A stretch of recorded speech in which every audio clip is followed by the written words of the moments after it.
People ask me all the time, Disney Docket, what is the rarest car? Like, what is the hardest to find car? And it's really hard to answer because it kind of varies all the time. There's like 5 to 10 that are always battling with each other. Sometimes there's a little surge where there's like 2 that pop up on eBay. Sometimes there's a drought where there's none on eBay for months to maybe even a year or 2. But man, El Materdor, whew, he is, in my opinion, the rarest car I think Mattel's ever made. I think he's rarer than Race Damage Mood Springs. I think he's rarer than Bubba. I think he's rarer than Brian Park's Motors, and I'll explain all in a little bit. But the reason why he's forlorn is because he has become so rare that people have given up on the whole concept of getting him. They're like, I will never be able to get El Materdor, so why should I even care about him? And you know what? That's understandable. It's like, I mean, he'll be very difficult to get, and I don't see Mattel ever making another one anytime soon, although I do think he was canceled in like 2016, 2017, which is another topic. Lots of stuff to talk about today for Chapter 27 of Forlorn Favorites. This is Chapter 13 of Season 2, and I'm so pumped. I mean, man, like I said in the last episode, things are heating up, and literally they are heating up in the desert ring of this bulldozer fight. It's not a desert, it's in Spain, but you guys know what I'm talking about. It looks like a desert because it's all that like light dirt, whatever. It's not mud, but you guys know what I'm saying, and welcome to the video. So let me explain here while I put some pictures of El Materdor on the screen why he's rarer than some of those others. And this is still a little subjective, and you guys might have your own opinion, and please share in the comments below. But El Materdor was only released internationally, and he's a deluxe. So first of all, those are 2 categories that, classifications that slim him down. Race Damage Mood Springs was a single released in the United States. That makes him much easier to find. Now, I believe Race Damage Mood Springs is a little bit more popular than El Materdor, so that might make him a little bit more desirable, but he tends to hang around the $150 to $200 mark, and there's like always one on eBay.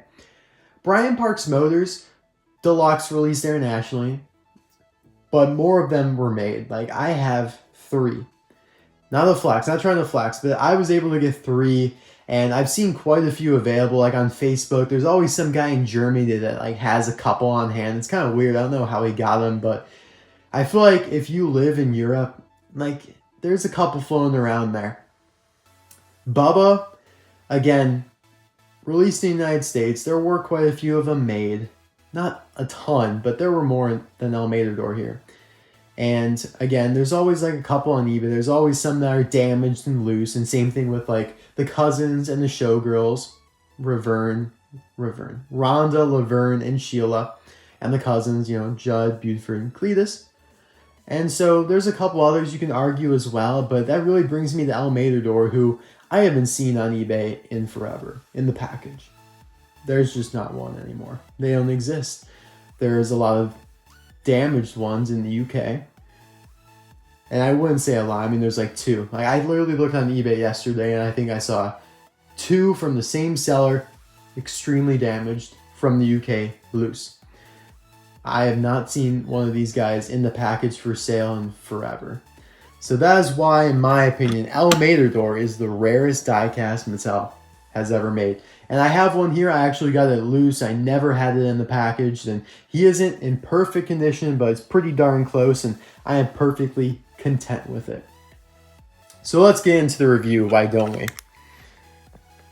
First of all, I love his expression. I don't really think it's not very accurate to the short, but it looks cool. I like how he's squinting, and I just love the color. This is a nice teal turquoise that it's kind of reminiscent almost of brand new Mater, and I think it's meant to be that way. As per the times, he's got a mouth plate. In the times of 2010, 2009, they made a lot of cars with mouth plates, so they were easy to switch out and, put a new expression on. He's got this kind of golden mustache-looking decal here, and I just want to take some time to appreciate the intricacies of his Matador suit. It is so cool. So many little twists and turns in here.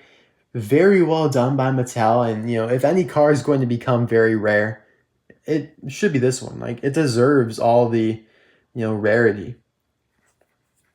You can see there's like little beads under the fenders here, which they stick out for once. That's new to Mather, so he's a new model.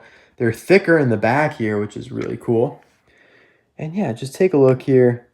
Kind of a floral design, bronze, maroon. Really, really nicely done. His rims are gold and red with a little star in the middle. Now the back half is plastic, as with most Mathers during this time. You can see the little tow hook and wrench are a part of this. The whole kind of design is based on Mather's hook and his towing cables, because you can see here, this is the cable and it leads to the hook there. Bunch of hooks there, kind of a cross wrench decal there.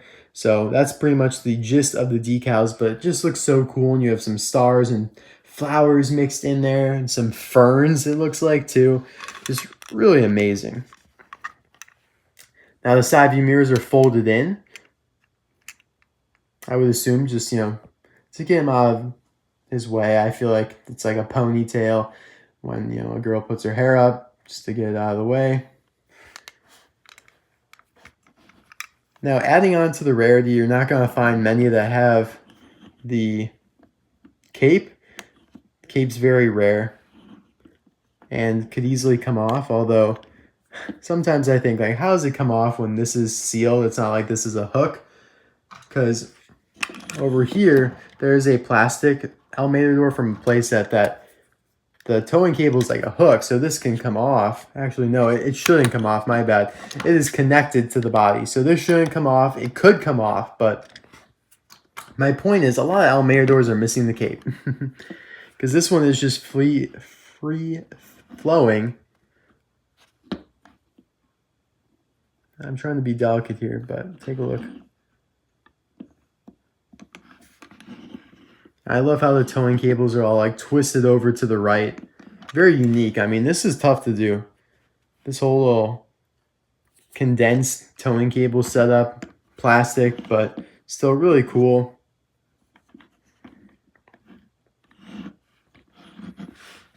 I think one of the most intricate cars Mattel has ever made as well.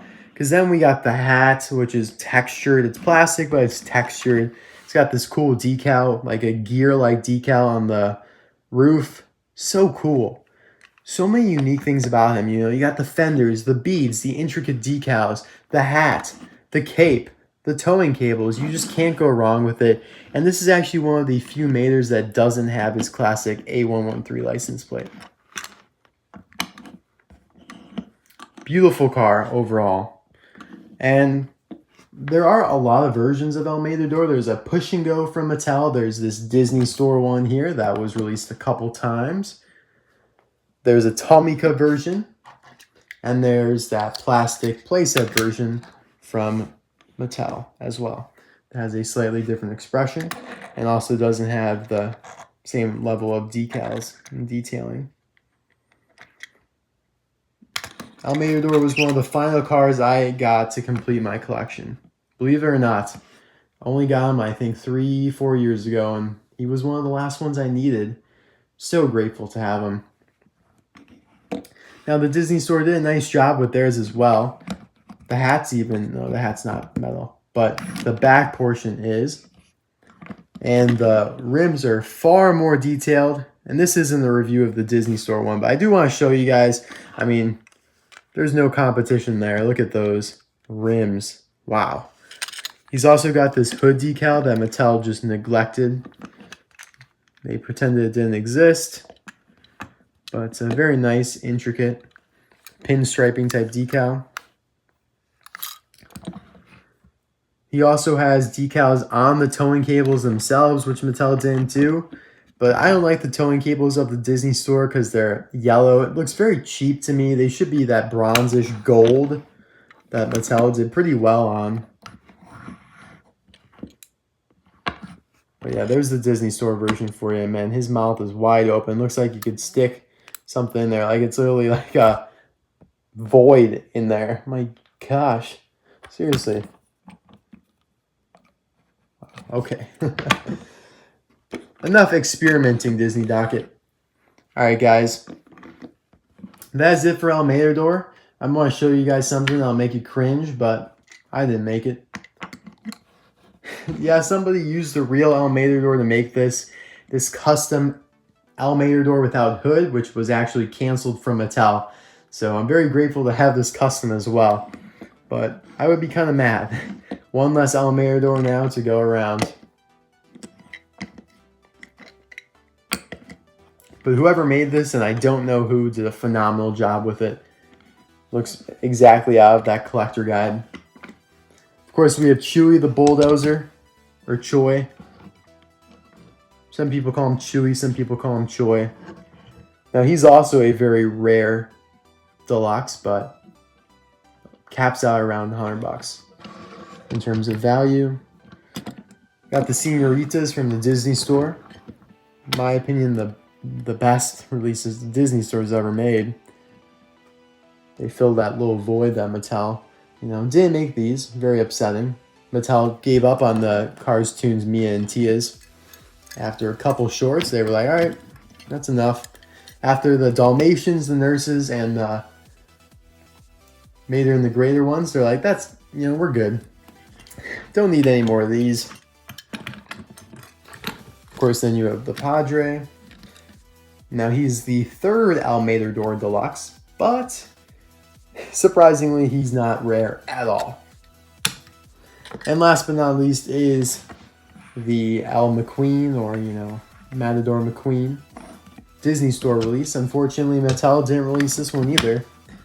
They got really skimpy on the Toons as time went on. And it's very upsetting because I think this would be a phenomenal release. It would be so gorgeous with, the gold pinstriping and everything. And I do hope to review this Disney Store car in the future, but I will show you a little bit. He's got roses within him. It's kind of like a whole rose vine, and the rims are gorgeous. Man, if Mattel made that, I'd be in heaven. But anyways, guys, thank you so much for watching this review of Materdor. I hope you enjoyed it, and if you have Materdor, congratulations.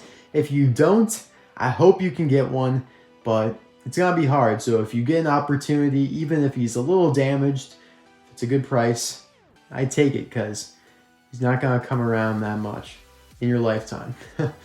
Now, if Mattel re-releases him, that's a whole different story.